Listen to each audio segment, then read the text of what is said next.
सुबह के ठीक 10:45 पर शहर के सबसे आलीशान car showroom royal auto hub के बाहर एक बुजुर्ग आदमी धीरे धीरे चलता हुआ पहुंचा। सफेद कुर्ता पायजामा, कंधे पर पुराना कपड़े का झोला और आंखों में शांति। शोरूम की कांच की दीवारों के पीछे चमचमाती नई गाड़ियां रखी थीं। BMW, होंडा, मर्सिडीज, सब कीमत करोड़ों में। जैसे ही बुजुर्ग अंदर गए, गार्ड ने तुरंत रास्ता रोक लिया। अरे बाबा, आप यहां कैसे आ गए? बाहर पार्किंग में बैठ जाइए, अंदर सिर्फ ग्राहक आते हैं। बुजुर्ग ने मुस्कुराकर कहा, बेटा मैं ग्राहक ही तो हूं, अंदर मैनेजर से मिलना है, एक कार देखनी है। गार्ड ने साथ खड़े दूसरे सिक्योरिटी से हंसते हुए कहा, सुना बाबा कार खरीदने आए हैं। कौन सी? साइकिल वाली। दोनों हंस पड़े। बुजुर्ग ने कुछ नहीं कहा, बस वहीं शांत मुस्कान रखी और बोले, बेटा तुम हंसे या रोए पर मैं अंदर जाऊंगा। तभी अंदर से एक तेज आवाज आई। क्या हंगामा मचा रखा है बाहर? आवाज थी नेहा शर्मा, शोरूम की सीनियर सेल्स एग्जीक्यूटिव। वो हाई हील, ब्लैक सूट और टैबलेट पकड़े हुए निकली। उन्होंने बुजुर्ग को सिर से पैर तक देखा और हल्का सा ताना मारा। बाबा यह शोरूम कार बेचता है, चाय नहीं, आपको शायद गलत जगह आना था। बुजुर्ग ने विनम्रता से कहा, नहीं बेटी, मैं सही जगह आया हूं, मुझे यहां की सबसे महंगी कार देखनी है। नेहा हंसी नहीं रोक पाई। Oh really? हमारे पास सबसे महंगी कार ऑरेलियन Z9 है, कीमत 3,50,00,000। आप कैश में देंगे या चेक से? बुजुर्ग ने कहा, पेमेंट की चिंता मत करो, पहले कार दिखा दो। नेहा ने अपने साथी अजय से कहा, जरा कार कवर हटा दो, हमारे VIP ग्राहक दर्शन करना चाहते हैं। अजय मुस्कुराया और बोला, मैडम यह मजाक है क्या? यह आदमी तो लगता है फुटपाथ से चला आया है। नेहा ने कहा, हां, पर थोड़ा टाइम पास करने में क्या बुराई है। दोनों हंसते हुए कार के पास गए और कवर हटाया। कार की बॉडी चमक उठी।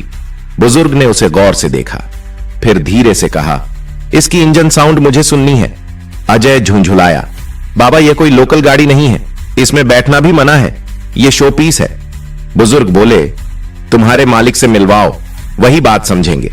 नेहा ने झुंझलाते हुए कहा, ओ गॉड, अब ये मालिक से भी मिलना चाहते हैं। फिर रिसेप्शन पर जाकर फोन उठाया। सर, एक बूढ़ा आदमी आया है, कह रहा है वह ऑनरेलियन G9 खरीदना चाहता है, शायद मजाक कर रहा है। फोन के उस पार से आवाज आई, मजाक करने दो, थोड़ी देर में खुद चला जाएगा। यह आवाज थी रोहन कपूर, शोरूम का जनरल मैनेजर, एक अहंकारी सेल्स ड्रिवन आदमी जो लोगों को उनके कपड़ों से आंकता था। नेहा ने फोन रखा और बुजुर्ग से बोली, मैनेजर साहब बिजी हैं, आप किसी और दिन आइए। बुजुर्ग ने कहा, मुझे आज ही मिलना है, जरूरी बात है। अजय ने हंसकर कहा, जरूरी बात यह है कि आपको यहां से जाना चाहिए, बाबा बाहर पानी रखे हैं, पी लीजिए। इतना कहकर वह दोनों अंदर चले गए। बुजुर्ग कुछ पल वहीं खड़े रहे, फिर पास की कुर्सी पर बैठ गए। थोड़ी देर बाद एक छोटा सा लड़का लगभग 25 साल का उनके पास आया। नाम था विक्रम सिंह, नया जूनियर सेल्समैन। विक्रम ने पूछा, बाबा सब आपको डांट क्यों रहे हैं, आपको कुछ चाहिए क्या? बुजुर्ग मुस्कुराए, बस तुम्हारे मैनेजर से मिलना है बेटा। विक्रम ने कहा, ठीक है, मैं कोशिश करता हूं। वो भागा भागा मैनेजर के ऑफिस में गया। सर, बाहर एक बुजुर्ग हैं, कहते हैं कार खरीदनी है। मैंने देखा वह गरीब लगते हैं, पर बाद में सच्चाई है। रोहन ने आंखें उठाई, विक्रम तुम नए हो, यहां हर महीने 100 लोग ऐसे आते हैं, तुम्हारा काम है असली खरीदार पहचानना। अब जाओ और उसे बाहर भेजो। विक्रम ने झिझकते हुए कहा, पर सर, अगर वह सच में? रोहन ने बीच में काटा, enough, don't argue, do your job. Vikram बाहर आया। बुजुर्ग अब भी शांत बैठे थे। उसने धीरे से कहा, बाबा उन्होंने कहा आप बाद में आइए, वह अब भी बिजी हैं। बुजुर्ग ने सिर हिलाया, ठीक है बेटा, जब समय सही होगा तब मुलाकात खुद हो जाएगी। विक्रम ने हैरानी से पूछा, आपका नाम क्या है? बुजुर्ग ने मुस्कुराकर कहा, नाम जानने का वक्त अभी नहीं आया बेटा। और इतना कहकर उन्होंने अपनी झोली से एक छोटा सा सील बंद लिफाफा निकाला। विक्रम से बोले, यह अपने मैनेजर को देना, लेकिन जब वह अकेले हो। विक्रम ने लिफाफा लिया। क्या इसमें? बुजुर्ग ने कहा, जवाब उसमें मिलेगा, बस दे देना। विक्रम कुछ समझ नहीं पाया, लेकिन जब उसने बुजुर्ग की आंखों में देखा तो अजीब सी गहराई महसूस हुई, जैसे वह कोई आम आदमी नहीं, कुछ और ही है। वह लिफाफा उसके हाथ में भारी लगने लगा। विक्रम ने वह सील बंद लिफाफा सावधानी से अपनी शर्ट की जेब में रखा। शोरूम के अंदर अब भी वही घमाघमी थी। नए ग्राहक, चाय की ट्रे, चमकते टायर और सेल्स की बातें। लेकिन विक्रम का ध्यान अब कहीं और था। हर बार जब उसकी उंगलियां उस लिफाफे को छूती, उसे लगता जैसे उसमें कुछ बड़ा छिपा है। करीब आधे घंटे बाद शोरूम थोड़ा शांत हुआ। रोहन कपूर अपने केबिन में अकेले था। विक्रम ने हिम्मत जुटाई और अंदर चला गया। सर। हां विक्रम, अब क्या हुआ? रोहन ने बिना सिर उठाए जवाब दिया। वह जो बुजुर्ग थे ना, उन्होंने यह लिफाफा आपको देने को कहा है। बोले थे अकेले में देना। रोहन ने मुस्कुराकर कहा। क्यों, इसमें क्या लिखा है? दान का आवेदन। फिर लिफाफा ले लिया। सील तोड़ी, अंदर सिर्फ एक सफेद शीट थी। उस पर नीले इंक से कुछ पंक्तियां टाइप की हुई थीं। प्रिय श्री रोहन कपूर, आज आपके व्यवहार से मैंने बहुत कुछ समझा। कल सुबह 10 बजे मैं वेलोरियन ग्रुप के हेड ऑफिस में मिलूंगा। वहां तय होगा कि रॉयल ऑन्टो हब का भविष्य किसके हाथ में रहेगा। वी के शर्मा। रोहन का चेहरा तुरंत सख्त हो गया। उसने दोबारा नाम पढ़ा। वी के शर्मा। उसका माथा सिकुड़ गया। यह नाम कहीं सुना है? वह बुदबुदाया। अचानक उसे याद आया, वेलोरियन ग्रुप वही कंपनी थी जिसके फ्रेंचाइज पर यह पूरा शोरूम चल रहा था, और वी के शर्मा वही शख्स थे जो इस ब्रांड के फाउंडिंग डायरेक्टर में से एक थे, लेकिन पिछले कई सालों से पब्लिक में दिखाई नहीं दिए थे। रोहन ने झटके से इंटरकॉम उठाया। नेहा, जल्दी मेरे केबिन में आओ। कुछ सेकंड में नेहा अंदर पहुंची। क्या हुआ सर? रोहन ने उसे लिफाफा थमाया। पढ़ो, यह पता है ये वही बुजुर्ग थे जो सुबह आए थे, और यह नाम शर्मा। क्या तुम समझती हो इसका मतलब? नेहा ने पढ़ा और चेहरा फीका पड़ गया। सर, मतलब वो हमारे यहां। रोहन ने टेबल पर हाथ मारा। वो हमारे फ्रेंचाइज ऑनर में से एक हैं और हमने उन्हें बाहर बैठा दिया। नेहा की आवाज कांप गई। अब क्या करेंगे सर? अगर उन्होंने रिपोर्ट कर दी तो रोहन ने गहरी सांस ली। कुछ नहीं होगा, अभी तक उन्होंने सिर्फ चेतावनी दी है। कल तक मैं सब ठीक कर दूंगा। नेहा बोली। पर कैसे? जो लोग ऊपर तक पहुंचते हैं वह हर झटका झेलना जानते हैं। कल जब वह आएंगे मैं सॉरी बोल दूंगा। थोड़ा इमोशनल ड्रामा, थोड़ा फ्लैटरिंग, सब ठीक हो जाएगा। नेहा ने सिर हिलाया। लेकिन सर, अगर उन्होंने सीधा कॉर्पोरेट टीम को बोल दिया तो रोहन ने मुस्कुराया। तब भी मेरे पास एक प्लान है। उनके उम्र दराज होने का फायदा उठाया जा सकता है।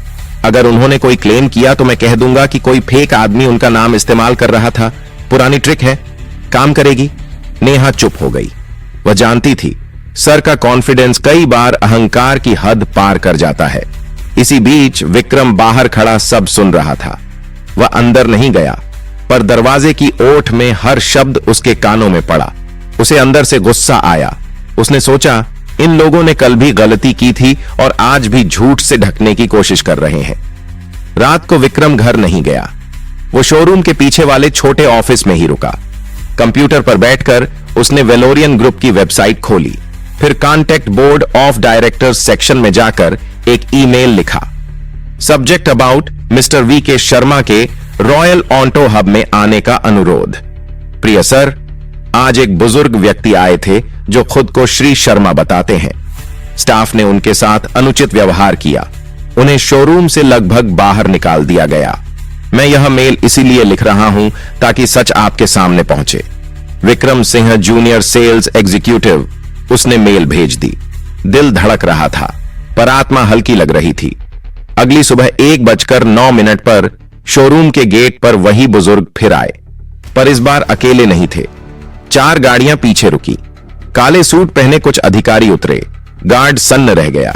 नेहा और अजय के चेहरे से रंग उड़ गया, और रोहन कपूर, जिसकी मुस्कान कल तक इतनी तेज थी, अब उसके होंठ सूख गए थे। बुजुर्ग सीधे अंदर आए और बोले, श्री रोहन कपूर कहां है? उनकी आवाज में अब कोई नरमी नहीं थी। वह आवाज आदेश थी। पूरा शोरूम खामोश था। कांच की दीवारों में सिर्फ उनके कदमों की आवाज गूंज रही थी। रोहन धीरे धीरे अपने केबिन से निकला, चेहरे पर बनावटी मुस्कान चिपकाए हुए। नमस्ते सर, उसने जल्दी से हाथ जोड़ते हुए कहा। कल जो हुआ वह एक गलत फहमी थी सर। स्टाफ को बस। शर्मा ने हाथ उठाकर रोक दिया। उनकी आंखों में सीधी ठंडक थी। गलती सिर्फ स्टाफ की नहीं कपूर साहब, गलती आपके चरित्र की थी। रोहन सकपका गया। सर, मैं कसम खाकर कहता हूं, शर्मा की आवाज और गहरी हो गई। कसमें बाद में खाना, पहले यह बताइए, जब कोई आदमी साधारण कपड़ों में आता है तो आप उसे ग्राहक नहीं मानते। नेहा और अजय एक कोने में खड़े सब सुन रहे थे। नेहा के गले में पसीना उतर आया था। शर्मा आगे बढ़े और शोरूम के बीचों बीच रुक गए। उन्होंने चारों तरफ देखा। हर कर्मचारी सिर झुकाए खड़ा था। यह वही शोरूम है जिसे मैंने 20 साल पहले शुरू किया था, उन्होंने कहा। तब यहां सिर्फ 2 गाड़ियां थीं और 5 लोग। हमने एक सपना देखा था कि ग्राहक चाहे किसी हालत में आए उसे सम्मान मिलेगा। लेकिन अब उन्होंने ठहर कर रोहन की तरफ देखा। अब यहां सिर्फ अहंकार बिक रहा है। रोहन की आवाज कांपने लगी। सर प्लीज हमें एक मौका दे दीजिए। कल का दिन सच में बहुत बुरा था। हां, शर्मा बोले, लेकिन बुरे दिन इंसान को पहचानने का काम करते हैं और कल मैंने तुम्हें पहचान लिया। इसी बीच उनके साथ आए अधिकारी ने फाइल टेबल पर रखी। उसने कहा, सर हमने कल की पूरी सीसीटीवी फुटेज देखी है, सब कुछ रिकॉर्ड में है। रोहन के चेहरे का रंग उड़ गया। नेहा की सांस अटक गई। शर्मा बोले, मैंने वीडियो देखा है, तुम लोग हंस रहे थे, ताने मार रहे थे और एक बुजुर्ग ग्राहक को बैठने तक नहीं दिया गया। क्या यह है तुम्हारा ब्रांड वैल्यू? रोहन ने सिर झुका लिया। सर मैं मानता हूं मुझसे गलती हुई। मैं नहीं, शर्मा ने बीच में काटा। अब गलती मानने का वक्त नहीं, अब जवाब देने का वक्त है। उन्होंने पीछे खड़े विक्रम की ओर इशारा किया। आओ बेटा। विक्रम चौंका, धीरे धीरे आगे बढ़ा। शर्मा ने मुस्कुराकर कहा, यही है वह लड़का जिसने मुझे झूठ से नहीं सच से मिलवाया, जिसने मेरी बेइज्जती छिपाने की कोशिश नहीं की बल्कि मुझे सच्चाई बताई। पूरा स्टाफ स्तब्ध था। नेहा फुसफुसाई, विक्रम ने मेल किया था। शर्मा ने रोहन की ओर देखा। जानते हो कपूर, तुम्हारे शोरूम में सबसे निचले पद पर बैठा इंसान ही सबसे ऊंचा निकला। फिर उन्होंने फाइल खोली और बोले, आज से रॉयल ऑटो हब की मैनेजमेंट स्ट्रक्चर बदल दी जा रही है। रोहन कपूर, आप सस्पेंड किए जाते हैं। तत्काल प्रभाव से रोहन हक्का बक्का रह गया। सर प्लीज, मेरी फैमिली है, मेरा करियर तुम्हारा करियर नहीं खत्म हो रहा। शर्मा शांत स्वर में बोले, बस अब तुम्हें असली काम समझना होगा। अब तुम अगले 6 महीने सर्विस सेक्शन में काम करोगे, गाड़ियों की धूल साफ करोगे, ग्राहकों की चाय लाओगे और सीखोगे कि असली इज्जत क्या होती है। शोरूम में सन्नाटा फैल गया। नेहा की आंखों में आंसू थे। शर्मा ने उसकी तरफ देखा, और तुम मिस नेहा, तुम्हें एक और मौका दिया जा रहा है, लेकिन याद रखना, अगर अगली बार किसी ग्राहक को उसके कपड़ों से आंका गया तो तुम बाहर होगी। नेहा ने सिर झुकाकर कहा, सॉरी सर, मैं समझ गई हूं। फिर शर्मा ने विक्रम की तरफ रुख किया। विक्रम, तुमने सच की कीमत चुकाई नहीं बल्कि कमाई है। आज से तुम इस शोरूम के असिस्टेंट मैनेजर हो। विक्रम की आंखें फैल गईं। साहब मैं तो नया हूं। हां, शर्मा मुस्कुराए, लेकिन तुम्हारे पास वह है जो यहां किसी के पास नहीं, इंसानियत। नेहा ने धीरे से कहा, विक्रम तुमने जो किया वो कोई नहीं कर पाता। विक्रम ने जवाब दिया, मैंने बस वही किया जो सही लगा। शर्मा ने आखिरी बार रोहन की ओर देखा। याद रखो, कपूर ब्रांड की असली कीमत कारों में नहीं होती बल्कि उन हाथों में होती है जो उन्हें सम्मान से छूते हैं। उन्होंने अपनी छड़ी उठाई और दरवाजे की ओर बढ़ गए। हर कदम की आवाज शोरूम की फर्श पर गूंज रही थी, मानो हर गूंज कह रही हो, इंसानियत की गाड़ी सबसे आगे चलती है। 3 हफ्ते बीत चुके थे। शोरूम का माहौल अब पहले जैसा नहीं था। हर कोई थोड़ा ज्यादा विनम्र, थोड़ा ज्यादा सतर्क हो गया था। रॉयल ऑटो हब का बोर्ड अब और भी चमकने लगा था, पर अब उसकी चमक सिर्फ कारों से नहीं बल्कि विक्रम की ईमानदारी से थी। विक्रम अब असिस्टेंट मैनेजर था। कर्मचारी उसे सर कहने लगे थे, लेकिन वह हमेशा मुस्कुराकर कहता, अरे सर मत बोलो, विक्रम ही ठीक है। वो हर सुबह सबसे पहले आता, शोरूम की लाइट्स ऑन करता और वहीं पुरानी जगह पर 5 मिनट खड़ा रहता जहां शर्मा साहब बैठे थे। उसके लिए वह जगह अब किसी मंदिर से कम नहीं थी। एक दिन नेहा आई और बोली, विक्रम, आज तुम्हें वेलोरियन हेड ऑफिस से बुलावा आया है। विक्रम थोड़ा चौंका। मुझे किस लिए? कह नहीं सकते, नेहा बोली।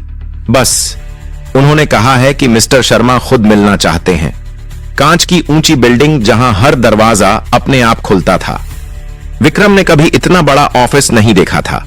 रिसेप्शनिस्ट ने कहा, मिस्टर विक्रम सिंह सर, आपका इंतजार कर रहे हैं। वो अंदर गया। शर्मा साहब वहीं थे, सफेद कुर्ते में। लेकिन अब उनके सामने एक मोटी फाइल थी और कई चार्ट्स। आओ विक्रम, उन्होंने कहा। कैसे हो? जी सर, अच्छा हूं, सब ठीक चल रहा है। पता है, शर्मा ने मुस्कुराकर कहा, मुझे हर हफ्ते रिपोर्ट मिलती है और तुम्हारे नाम के आगे हमेशा एक ही शब्द लिखा होता है, सच्चाई। विक्रम झेप गया। सर, मैं बस अपना काम कर रहा हूं। शर्मा ने कुर्सी से टेक लगाई। विक्रम, तुम्हें एक बात बतानी है। मैंने फैसला किया है कि अब मैं धीरे धीरे रिटायर हो जाऊंगा। विक्रम चौंका। क्या? पर सर, बिना आपके तो, शर्मा ने मुस्कुराकर कहा। हर इंजन को एक दिन रुकना होता है बेटा, लेकिन जरूरी है कि गाड़ी चलते रहे। उन्होंने फाइल उसकी ओर बढ़ाई। यह मेरे ट्रस्ट की फाइल है, वेलोरियन फाउंडेशन। मैं चाहता हूं तुम इसमें डायरेक्टर इंचार्ज के तौर पर काम शुरू करो। विक्रम के होंठ सूख गए। सर लेकिन मैं तो एक सेल्समैन था, शर्मा ने कहा। अब तुम एक मिसाल हो और कंपनी को मिसालें चाहिए, सिर्फ मैनेजर नहीं।